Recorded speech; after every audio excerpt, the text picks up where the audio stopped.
just do this little amazing thing. And all of a sudden there's like trapeze artists and balloon twisters and fire jugglers. And I'm like, how did this happen? How did we get here, Stacey? How did we get here? I don't know. Because we're extra. Speak Easy Studios. Speak and be heard. Welcome to the studio at 1201, where we are bringing you interesting conversations with entrepreneurs, creatives, leaders, and world changers to impact and inspire. Let's connect. So make sure to subscribe, rate, and review with all the stars. And most importantly, remember, you belong here. Welcome to Studio at 1201 podcast. Yeah, welcome. My name is Jeanette Brown. I am here with Kelly Olive. Hey. The Capitan, as I like to call her. And we are joined by the incredible Stacey Cook. Yes. Hello. Stacey is an amazing human being. She's had several events here in our space. She is also an author, an advocate, an activist, and she strives to bring awareness and education to domestic violence, addiction, suicide, and mental health issues. She is one busy lady. She is a gem. We're so glad to know her. Our paths seem to have crossed with a purpose because it is getting more and more in depth in the way that our missions have crossed. So Stacey, how are we doing today? I'm good. I'm really good. I'm super excited to be here.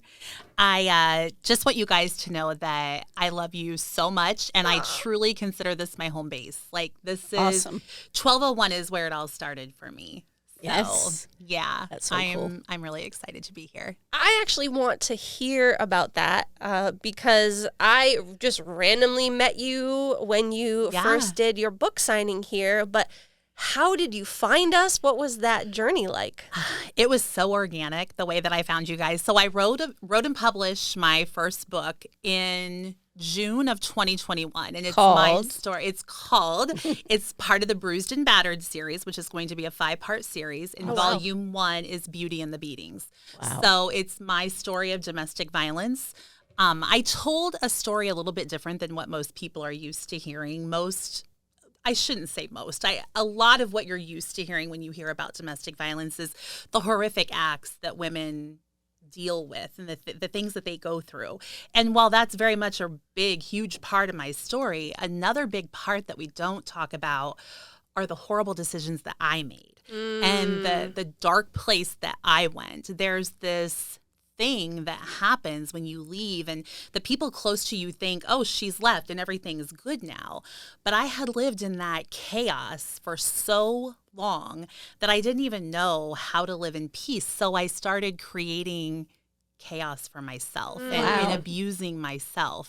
You know, I never, thankfully, went down the path of chemical dependency or any kind of addiction, but I was doing things to compromise my morals. I wasn't being a good and present parent. There was just, I was irresponsible with my money. There were so many things that I was doing to cause myself harm. And so I had been journaling. I had been in and out of therapy for years. And one of the things that every therapist, no matter who because I always left one and went to another thinking, they would tell you something different. Yeah, that they would give me like some sort of magic cure to kind of get past this. Yeah. And that never happened. But the consistency was each one of them wanted me to journal, to kind of write out my feelings. And so I would play along, you know, for however long until I got tired of that. But I kept all those journals because I think deep down I knew that there was healing in that. Yeah. So I kept the journals, and fast forward, 15 years later, I decide that when my youngest son graduated from high school, I was going to leave Ohio, which is where I'm from, and move to Florida. So I didn't know where I was going to go in Florida, what I was going to do when I got there. I had been working 2 jobs to kind of save up, and I just stepped out on a leap of faith, really. Yeah. And so I met a friend who just happened to need a roommate, and I just happened to need a place to stay. So the two of us just happened to move in together. What a coincidence. And it worked out perfectly for us. So, and we are still roommates to this day. Wow. So yeah, super thankful for her.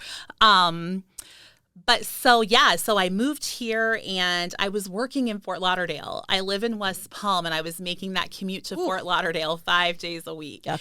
And that traffic on 95 is not anything that anybody should ever in their life have to deal with. No.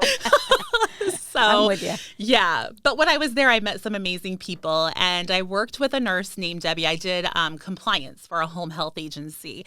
And she and I were talking one day and she was telling me about a friend of hers who was going through a situation where she was in an unhealthy, toxic, damaging type relationship. And I was like, oh, I know all too well about this. And so I started sharing with her my experience. And she said, girl, you should write a book. And I'm like, I'm not writing a book. That's the last thing I'm going to do. And she just kept going with it. And I'm like, Debbie, seriously, put it to bed. I'm not writing a book.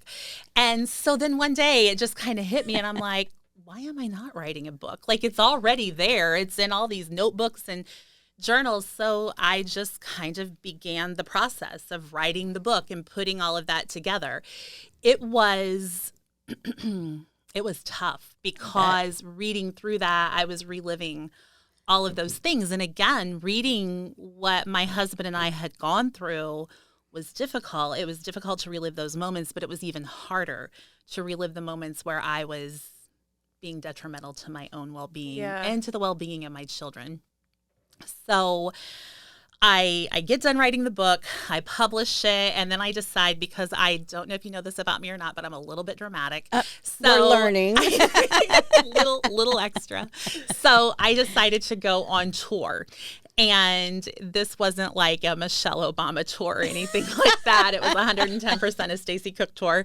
So I have goals to be like Michelle Obama, but not there yet. So we, one day.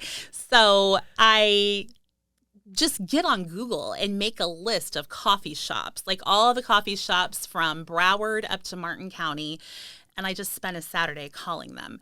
And then I used to work with a girl who had come to Jeanette's open mic nights. And she was like, Stace, I know you would love open mic night. Like, you got to check it out sometime. Shameless plug. This Friday. She's like, you got to check it out sometime. And I'm like, okay, and I just never got around to it. So then I began dating someone and we were looking for something to do one night. And I said, I know about open mic night. So we went to an open mic night at Common Grounds in Lake Worth. And it was amazing. I'm a huge Whitney Houston fan. And there was this boy that went up front and sang, I Will Always Love You. Listen, not just anybody can sing that song. Yeah. Like, that is a Whitney song. And Yes. I know it's a Dolly Parton song, but it's really It's Whitney a Whitney song. song. Yeah. Was his voice like a falsetto and smooth like butter? Shout out to Alan. Woohoo. Amazing. Yes. Like, I was crying, which doesn't take a lot, but I was crying. It was just such an amazing rendition of that song. So I was sold. And your personality was so welcoming and thank you. just like it just felt like you belonged there, Yeah. Imagine so that. yeah. So anyway, fast forward and I'm going through all of the coffee shops and I'm like, oh, 1201. Common Grounds. I know her. And so I hit you up on Facebook. Yes. And I was a little bit obnoxious, and I'm sorry, because I just kept coming back. Like, have you heard anything yet? Have you heard anything yet? Do you have an opening? Can I do this? And so finally she said yes, probably out of like, just get this girl to shut up and get her out of my inbox. Not true. She was probably waiting on me. There was a chain of command, and it was for the coffee shops, but you had messaged 1201 Right. in addition. Yeah, I was a little confused about the whole, how it all connected. True, yeah. Yeah, so I just wasn't in the loop. Yeah. And so I get a hold of you. I get on the schedule. You guys were my very last stop. I remember. Yeah, so I came in and I toured the studio and we talked about all the things that happen here. And you and I had a great conversation. It was just so familiar to me. Like, I did not know you from Adam. And when I walked in, I just felt like this is where I was supposed to be. Yes. Cool. And so at the end of that, the coffee shop book tour was the most unsuccessful thing I've ever done in my life. But you did it. But I did it. Yes. I did it. I think while I was on tour, I sold like maybe 3 books. And I'm not even sure that I sold them. I think I gave them away. Like, just please take a book. I've signed it. Please take a book.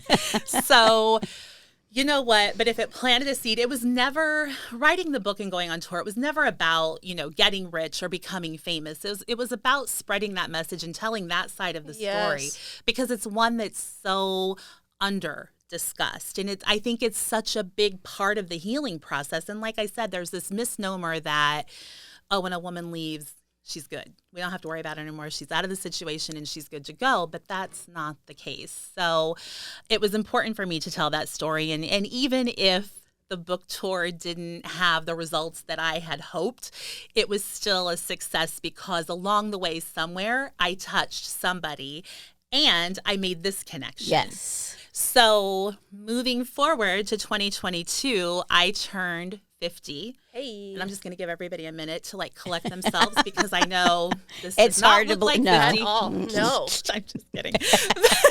So I turned 50 and I am a birthday diva. Well, I'm a diva, period, but I'm especially a birthday diva. And and you're my a queen as well. That's right.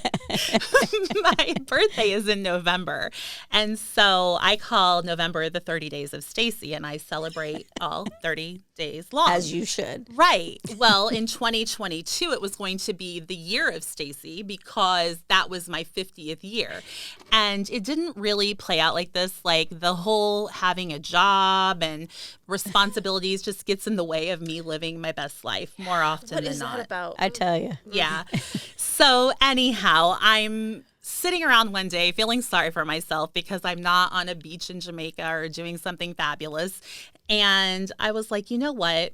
You said last year at the end of that tour that every year you were going to do something in October to commemorate domestic violence. So why not combine your birthday and this event and just do that and pour yourself into that and stop being so Stacey. So that's what I did. And I literally sat in my house one day and just started brainstorming all these things. Once again, reached out to Jeanette and I was like, hey, I think I want to do this thing. And she's like, okay, great. So we get it all set up. And then each week, something else grand got added to it. And it just kept growing. And isn't that how events go? As someone who does events and just, maybe I'll just do this little amazing thing, and all of a sudden there's like trapeze artists and balloon twisters and fire jugglers. And I'm like, how did this happen? How did we get here? How did Stacey? we get here? I don't know. Because we're extra. Yes, so, we are. Yeah. We need people like y'all. Yes. We do. But it turned out amazing. It was such an empowering day. And so what was it? It was called Celebrating Survival, and it was a celebration of every person who's weathered the storm of domestic violence. But beyond that, it was a way to say, this is a means to give education to people about what domestic violence is. When I decided to be an author, I couldn't just sit down and be an author. I had to have a mission behind it. So, like, what am I trying to accomplish with the things that I write? And I decided I wanted to empower, inspire, and educate. Those are kind of my hot words. And so when I was planning the event, I'm like, there needs to be elements of all 3 of those words in this event. And so there was a woman who spoke at my event. She saw the social media ad that I was running, and she reached out to me and she was like, I really want to speak at your event. She's like, I'm in recovery. I'm an alcoholic, and I've shared my recovery story hundreds of times, but I've never shared my DV story. Wow. And my DV story is what led me to my alcoholism. And so she came that day and she had her entourage with her. That's great. And they just lifted her up and she went up on stage. And the way that she delivered her story, I couldn't believe that she had never told that story before, because she was just so present and in the moment, and just she could just feel the love and the acceptance. And she was able to tell that story and kind of be free of it. Like, That's it was out amazing. there at that point. I think that's something that's so powerful about our stories, is sometimes there are ones that we hold on to for the right person or people to hear it. And it's such a gift. I love storytelling. Storytelling, especially at Venue at 1201, is a very high priority. We have a lot of events and workshops that have to do with storytelling. Derek Hatch with All Things Narrative is someone who works alongside of us. And the more I hear about stories, the more I realize they are such a powerful tool, but also a gifting. Like, everyone has a story to tell, but not everyone knows how to tell it. Right. So that's incredible that you got to witness this moment with this amazing woman. I can't even begin to tell you how I felt at the end of that event. Like, when everyone left there. So I have to tell you about another group of people that came to this event. So the guy that I'm seeing, he used to work in addiction services, and he specifically worked with a group of people from the LGBTQ community. And a lot of those people turn to addiction because they're outcast from their families. And so he has a contact with the woman who owns the agency, and he said, I really think you should reach out to Donna and see if she has any clients that want to come, because I know that a lot of them deal with partner abuse as well. And so they came to the event. There was probably about 15 of the residents that came to the event. And Donna and her partner, Jackie, were there. And at the end, Jackie came up to me and she said, I just want to thank you.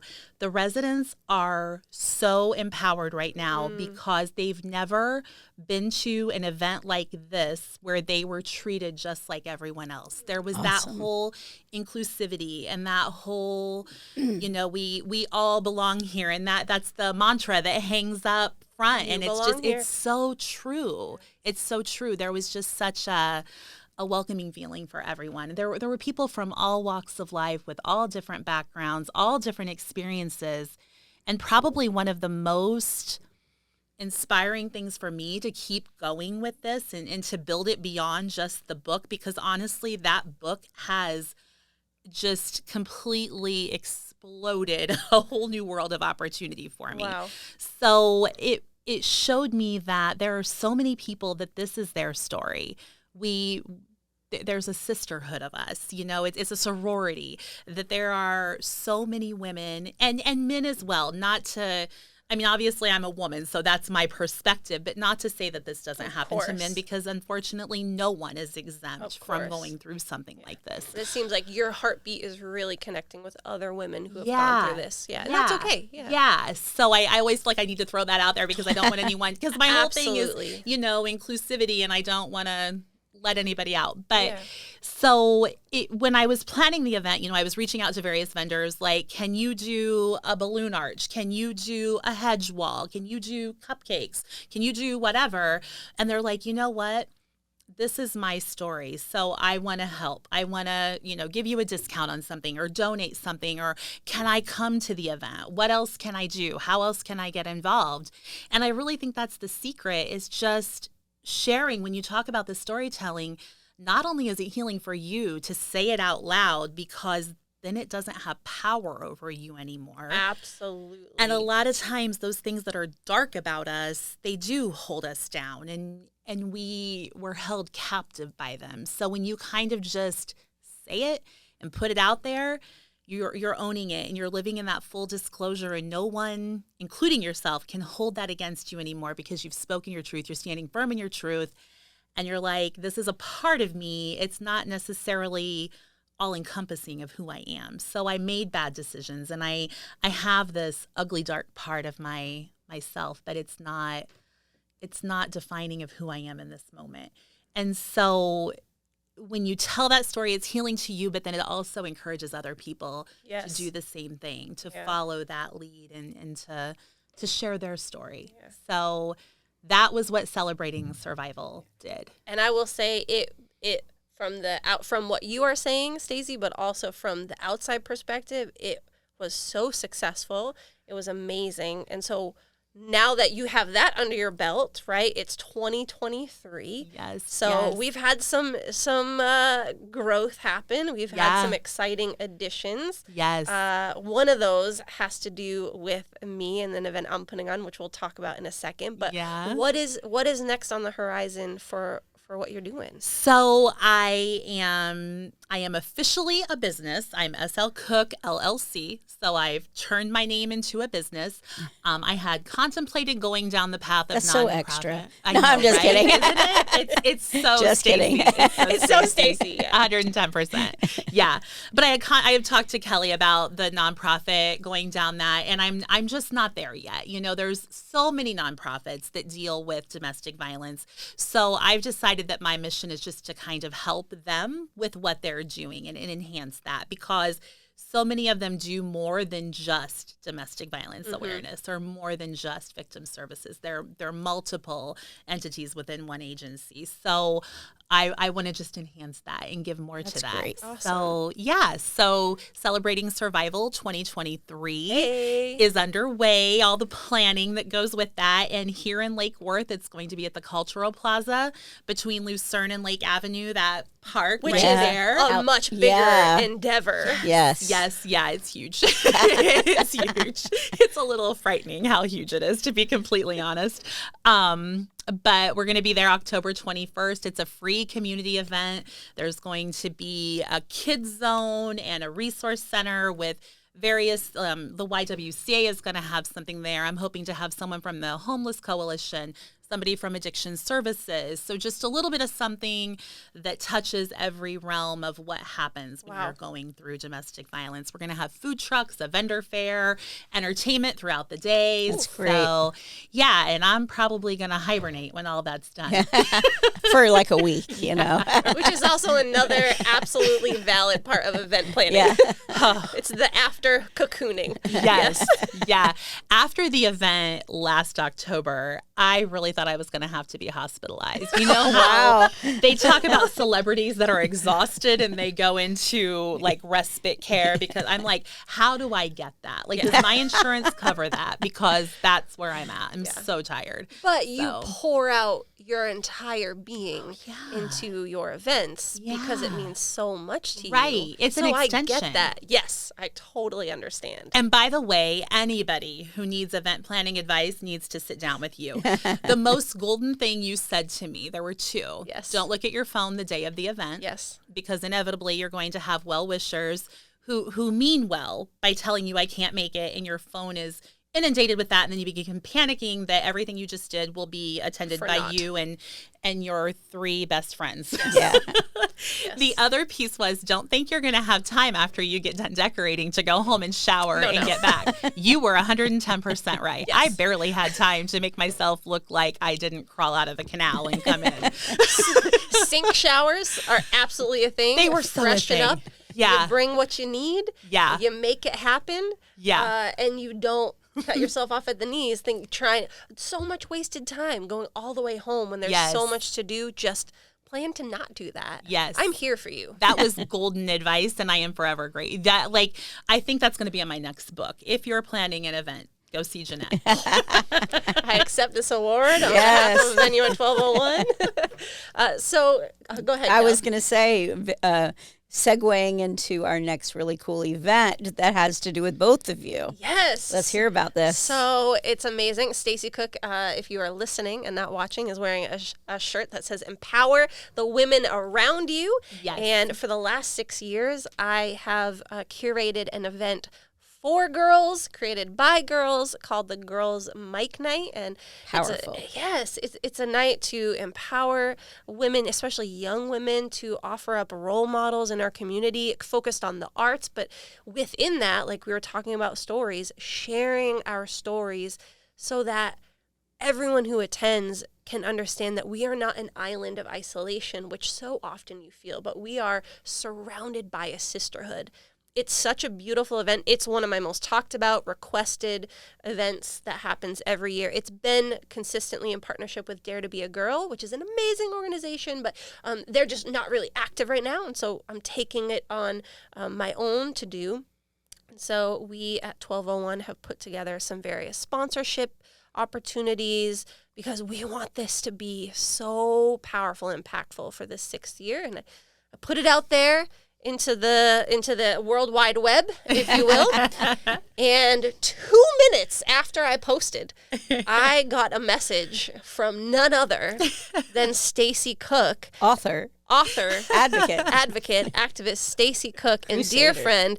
And Stacey, tell me what you decided and how we got there. I saw your post on Facebook and I was like, oh, that's it. That's the one. I have been looking for an opportunity. I felt like I wanted to sponsor something, but I couldn't find the event that felt like it was part of me. Yes. And I couldn't afford the sponsorship packages. Like, holy cow, they're so expensive. And I'm a brand new business, so my budget is my household budget. Yeah. Okay, full disclosure. Yeah. Like there's no trust fund happening here. So yeah, I was thrilled when I saw the different levels of sponsors, and then I saw the Queen sponsor. I heard the Hallelujah choir sing. I believe it. Like the sky opened up, there was angels, and it was like, oh, that's it. Yeah. So I'm like, I went to Messenger and I'm like, Jeanette, in all capital letters with like 1,200 exclamation points, and the rest is history. Yeah. I screenshot that and sent it right to Kelly, and I was like, what is happening? Is this real? Because if you didn't put 2 and 2 together, Stacey stepped up to be our premier sponsor, which we're calling our Queen sponsor. Yes. And we have one only for the event, and I, as someone who has always done events on my own, just figuring it out on my own, and I struggle asking for help and asking for things so out of my comfort zone.